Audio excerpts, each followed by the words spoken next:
Hey, what's going on, guys?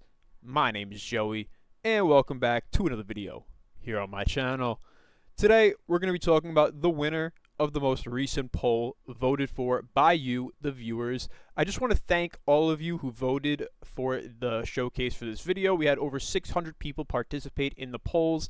It seems like the more and more we do these, more people want to get involved and voice their opinion for what they want to see on my channel, and I love that. So thank you all for taking part in these votes. These are a ton of fun for me as far as making content on my channel, as it gives me things to look forward to and also new things to learn once in a while when I cover a lot of weapons that I'm not super familiar with but I need to learn about.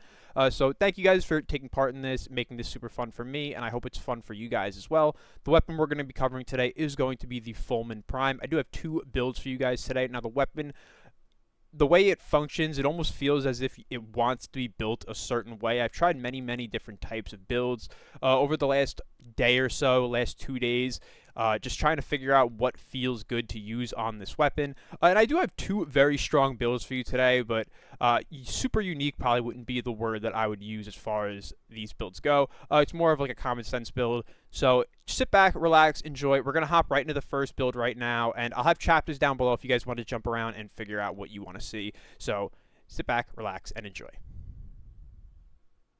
Alright, so now here we are in the arsenal, and for a second, before I get into the actual builds, I just want to talk about the Fulmin.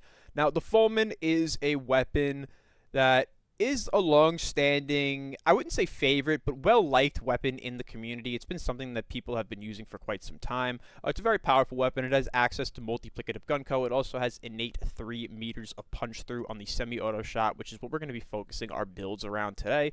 It also deals primarily electric damage, not on force proc, but it comes innate on the weapon, so you can feel free to build around it that kind of way.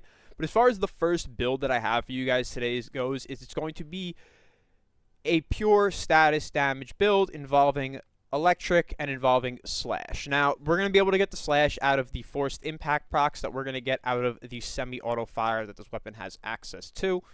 And what that is going to do is obviously it's going to be able to proc the slash status on impact status force proc at a 35% chance, though if your fire rate is below 2.5, which ours currently is, it is going to be a 70% chance. This is for each instance, which is each projectile of multi-shot. So we're going to get over 3 multi-shot with this build, and we're going to be able to easily proc internal bleeding on almost every single shot we take.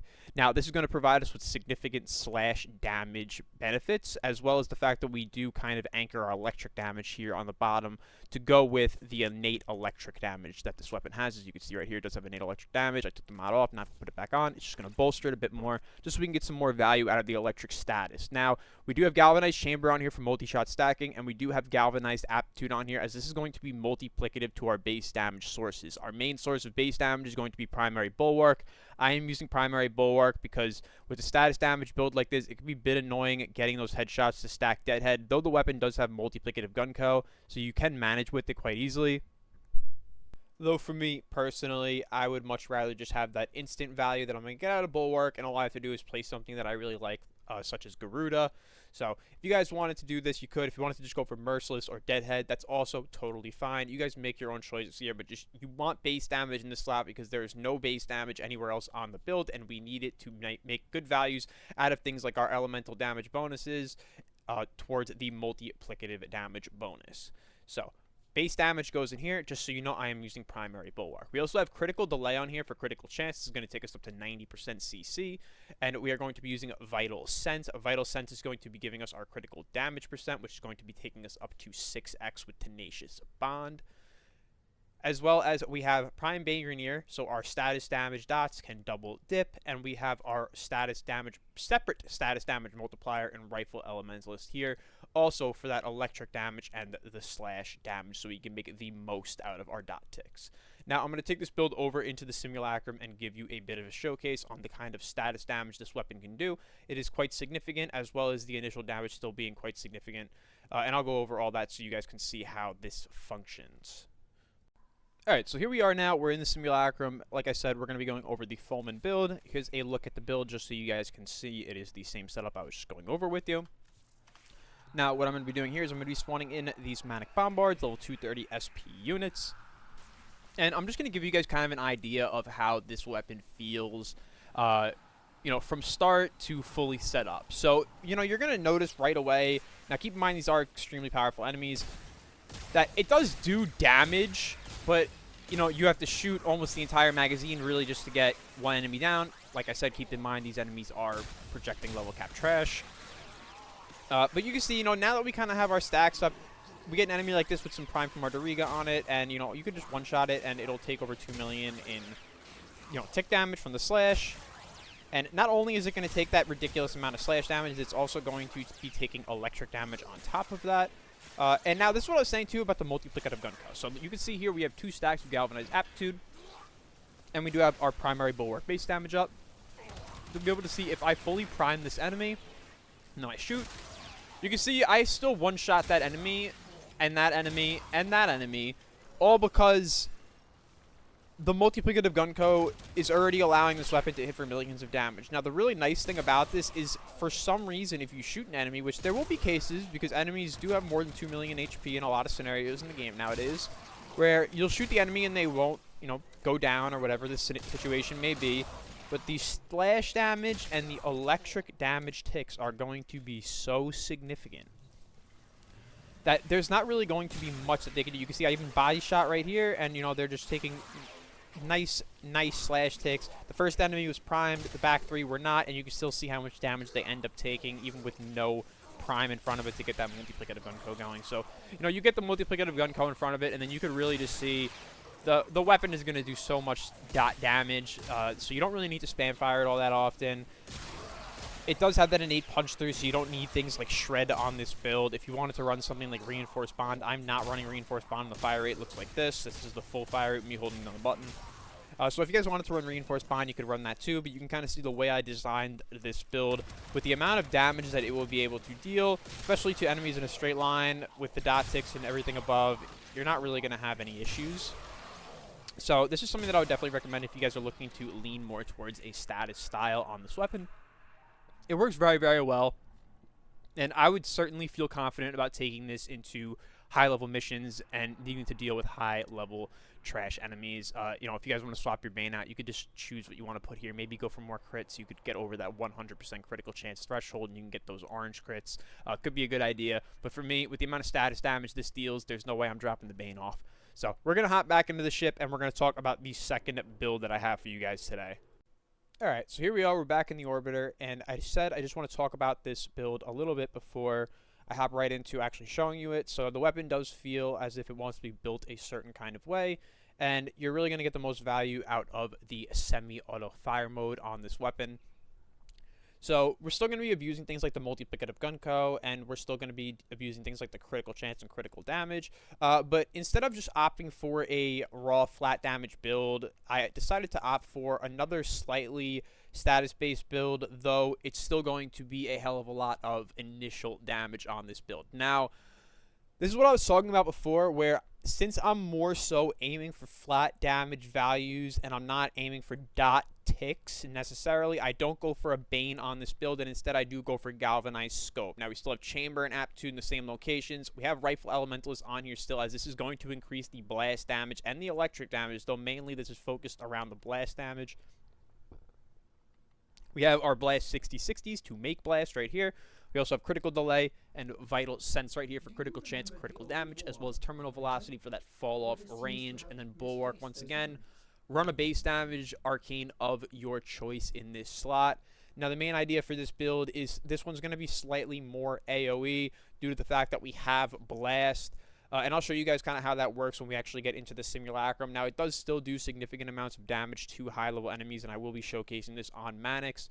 But as far as the two builds go, I would definitely say you have a much easier chance of getting through the hardest and more difficult enemies in the game with something like this than something like this. Though, if you want to just run around with this weapon in base steel path and things like that and just use it to kind of wave clear, almost feeling as if you're using like an Arcoplasma with a really thin beam, then you could try this out, and this will definitely still work. It does significant amounts of damage, And like I said, you guys are going to see that. So, you know, it's definitely a little bit different from the original build, though the weapon does feel a bit one-dimensional, at least to me. If you guys have any other really interesting ideas as far as builds go on this weapon, you could definitely let me know down below. But with that being said, I don't want to take too long in here. Let's just hop right into the simulacrum, and I'll give you guys a little bit of an idea of how this build functions.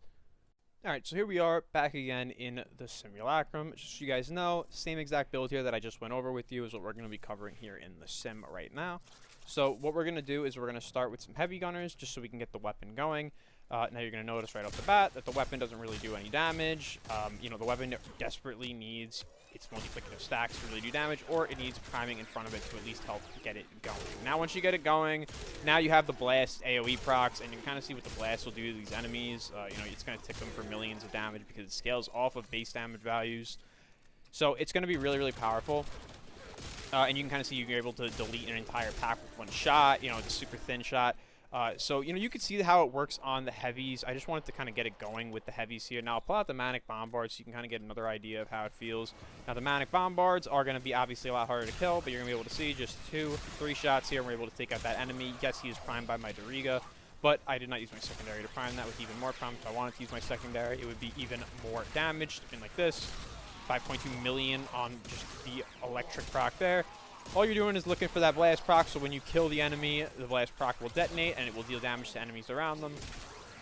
Also, you can see that I do have my 100% multiplicative damage source from Garuda's passive, but if I was to, say, throw on something like my Zatas, and maybe even throw out like my fourth ability to force proc slash on them, now all of a sudden we're dealing even more damage.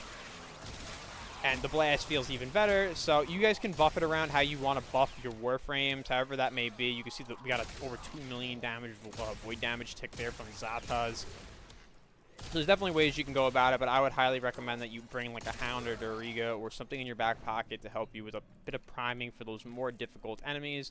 Because you'll be able to see here, obviously, with stuff just like heavy gunners, you're not really going to have much of a difficulty, especially when you're buffed like this. And I didn't even use my 4, this is just Zatas on top. You can kind of see you're not really going to have any issues with something like that, especially when you throw your 4 out on top of it. Make it even easier, then you're going to force proc slash on all these enemies. And then, you know, you can swap over to Manic Bombards, or just higher level enemies in general, where you actually need some real help in front of it to be able to kill these enemies, but it's still able to take care of the job with no problems whatsoever. So you guys can kind of choose the way you want to go about it with your Fulmin builds. For me, it's kind of a similar way to go about building both of them, but they both seem to have 2 different kind of effects. So that's kind of appealing to me. Might not be appealing to you. If you guys enjoyed, you know, these 2 build showcases, then I really hope you did. If not, maybe you learned something, maybe you didn't. Thank you guys for stopping by. But we're going to hop out and go right into the outro of this video. Alright everyone, if you made it this far in the video, I just want to thank you for watching. I will have another poll up sometime today. It should be up before the end of the day. I just got to figure out what I want to put on it for you guys to vote on. I don't know if I'm going to put the same 3 weapons again that lost and then something new, or if I'm going to do 4 brand new items. I'll just figure it out. But thank you guys for watching. I really, really do appreciate it. If you guys enjoyed the video, leave a like, leave a comment down below if there's any other cool Fulmin builds or anything you want to see from me. Sub to the channel. It really helps me out a ton. And as always, guys, have a wonderful rest of your day.